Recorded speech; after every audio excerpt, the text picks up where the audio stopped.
تو حضرت معاذ بن جبل رضی اللہ تعالیٰ عنہ کہتے ہیں کہ صبح کے خوبصورت لمحے اور حضور کی قربت اور سفر کی گھڑیاں اور چل بھی رہا تھا میں آقا کریم علیہ السلام کے ساتھ ساتھ، تو موقع غنیمت جانا تو میں نے کہا کہ اے اللہ کے پیارے رسول صلی اللہ علیہ وآلہ وسلم، مجھے آپ کی قربت میسر آئی ہے تو اس موقع سے میں فائدہ حاصل کرتے ہوئے آپ سے سوال پوچھنا چاہتا ہوں، اور وہ یہ کہ مجھے کسی ایسے عمل کے بارے بتا دیجئے جو عمل مجھے جنت میں داخل کر دے اور جہنم سے دور کر دے۔ تو حضور علیہ السلام نے اس سوال پر ان کی تحسین فرمایا تو نے بہت بڑا سوال کیا ہے، اس کا جو جواب ہے کہ جنت نصیب ہو اور مجھے جہنم سے نجات ملے تو یہ اتنا آسان کام نہیں ہے، یہ بڑا مشکل کام ہے، لیکن جس پر اللہ آسان کر دے اس کے لیے مشکل نہیں ہے۔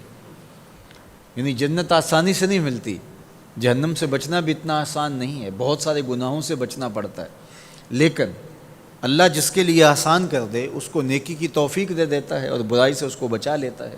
اگر تو چاہے کہ جنت میں جائے اور جہنم سے نجات ملے تو تمہیں اللہ پر ایمان بھی لانا پڑے گا، اور ایسا ایمان جس میں شرک کی آمیزش تک نہ ہو، اسی کی عبادت تیری زندگی کا مقصود ہو، اور نماز بھی ادا کرنا ہوگی، زکوٰۃ بھی دینا ہوگی، روزے بھی رکھنے پڑیں گے، اور تجھے حج بھی کرنا پڑے گا۔ جنت میں داخلے کے لیے یہ شرائط ہیں کہ تم یہ کام کرو گے۔ پھر ارشاد فرمایا میں تمہیں بھلائی کے دروازے ہی نہ بتا دوں۔ ارشاد فرمایا الصوم جنہ، روزہ ڈھال ہے۔ ڈھال آپ سمجھتے ہیں، اگر آپ لوگوں نے ڈھال نہیں دیکھی ہوئی تو آج کے زمانے کے اندر تو سب لوگوں نے جو ہے وہ ڈھال دیکھ لی ہے، چونکہ اس وقت ترکی نے اس طرح سے اپنے کلچر کو اور اپنی تہذیب کو جدید ذرائع ابلاغ کے ذریعے لوگوں تک پہنچایا ہے کہ اب 800-700 سالہ پرانی چیزیں بھی ہمارے سامنے آ گئی ہیں، ورنہ ہم یہ باتیں کیا کرتے تھے تو لوگ ان باتوں کو سمجھا نہیں کرتے تھے، چونکہ اس کا کوئی نمونہ اور شکل موجود نہیں تھی۔ جب دشمن تیر پھینکے تو تیر سے بچنے کے لیے وہ لوہے کا پتلا جو آگے کر دیا جاتا ہے، جو تیر کو اپنے اوپر روک لیتا ہے، اس کو عربی میں جنہ اور اردو میں ڈھال کہا جاتا ہے۔ تو آقا کریم نے فرمایا روزہ ڈھال ہے، تو گویا جہنم کی آگ سے بچانے کے لیے جو ہے وہ روزہ کام دے گا۔ وَالصَّدْقَةُ تُطْفِئُ الْخَطِیَّةُ، یہ گناہوں کو مٹا ڈالتا ہے، جس طرح کہ آگ کو پانی بجھا ڈالتا ہے، تو اس طرح جب صدقہ دیا جاتا ہے تو جو گناہ ہوتے ہیں وہ ایسے مٹتے ہیں کہ لگتا ہے یہاں گناہ تھے ہی نہیں۔ آگے ارشاد فرمایا رات کے پیٹ میں نماز ادا کرنا، یعنی تہجد کی نماز ادا کرنا۔ پھر حضور علیہ السلام نے یہ آیت پڑھی تتجافی جنوبہم عن المضاجع، ان کی کروٹیں بستروں سے الگ رہتی ہیں، خوف اور طمع میں وہ اللہ کو پکارتے ہیں اور وہ رات کو جاگتے ہیں، ان کی کروٹیں بستروں سے الگ رہتی ہیں، حتی بلغ یعملون، یہ آیت پڑھتے ہوئے آخر تک حضور نے تلاوت فرمائی۔ تو فرمایا جس طرح صدقہ آگ کو بجھا دیتا ہے، اس طرح پچھلے پہر کی نماز، تہجد کے سجدے بھی اللہ جل شانہ کے غصے کو ختم کر دیتے ہیں اور جہنم کی آگ کو مٹا ڈالتے ہیں۔ پھر حضور نے ارشاد فرمایا کہ میں تمام امور کی جڑ نہ بتا دوں کیا ہے، جتنے بھی معاملے ہیں اس کی جڑ ہی نہ بتا دوں۔ میں نے جھولی پھیلا کے کہا حضور کیوں نہیں، خیرات ڈالیے۔ تو حضور نے ارشاد فرمایا راس الامر الاسلام، سارے امور کی جڑ اور بنیاد، سر اسلام ہے۔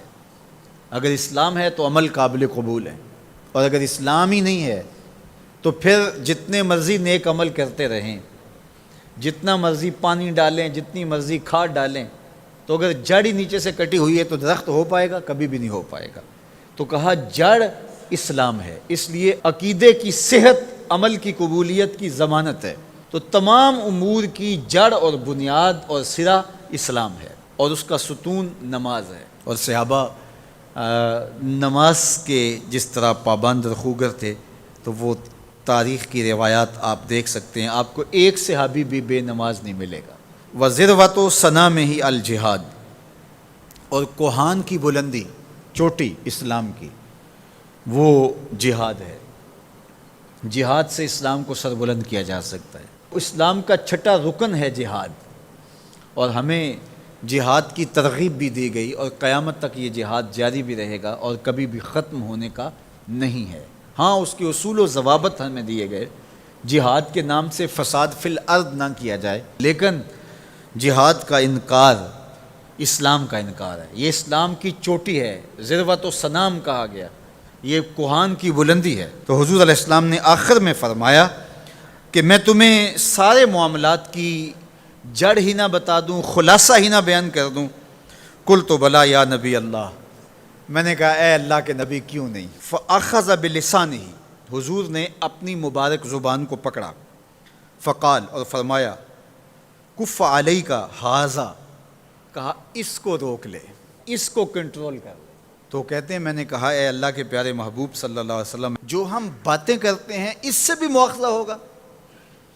یعنی عمل پر تو پکڑ ہوگی، لیکن جو ہم زبان سے بات نکال دیتے ہیں تو کیا اس بات پر بھی مواخذہ ہوگا؟ تو حضور علیہ السلام نے ارشاد فرمایا کہ لوگ منہوں کے بل یا ٹھوڑیوں کے بل جہنم میں ڈالے جائیں گے، یہ ان کے بولے ہوئے بولوں کی وجہ سے ہوگا، ان کی زبان کی کمائی کی وجہ سے ہوگا۔ تو اپنی زبان کی حفاظت کرو تو جنت کا داخلہ مل جائے گا۔ تو گویا زبان کی حفاظت سے لے کر کے اللہ کے حضور سجدے تک اور اللہ کی عبادت تک، یہ ہے وہ نصاب جو جنت میں جانے کا ہے۔ اللہ ہم سب کو 5 گانا باجماعت نماز کی توفیق دے، اللہ ہمیں توفیق حج کی نصیب کرے، اللہ ہمیں رمضان المبارک کے روزے رکھنے کی توفیقات سے مالا مال کرے، اللہ اپنی راہ میں جد و جہد اور جہاد کی توفیق سے مالا مال کرے، اور اللہ ہمیں ہماری زبان کی حفاظت کی توفیق دے تاکہ ہم خیر کی راہوں کے مسافر رہیں۔